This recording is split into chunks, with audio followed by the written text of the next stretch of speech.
वळूयात पुढच्या बातमीकडे। मनसे अध्यक्ष राज ठाकरेंनंतर आता उद्धव ठाकरे परदेश दौऱ्यावर गेलेत। संपूर्ण कुटुंबासह उद्धव ठाकरे सुट्टीसाठी परदेशी रवाना झालेत। एकीकडे दोघे बंधू एकत्र येणार असल्याच्या चर्चा रंगल्यानंतर दुसरीकडे दोन्ही बंधू सुट्टीवर आहेत। त्यामुळे ठाकरे बंधूंमध्ये युती संदर्भातील चर्चा या परदेशातच होणार की काय अशी चर्चा रंगली आहे।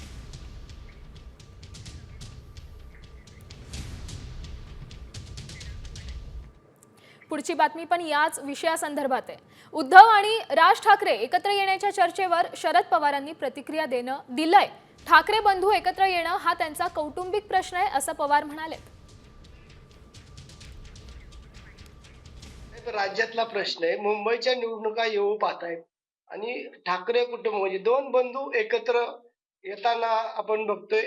डाळीचा कार्यक्रम झालेला आहे। कौटुंबिक प्रश्न त्याचं व्हायचं मला नाही, मी काही त्याच्याशी बोललो नाही, त्याचा प्रश्न मी व्हायचं।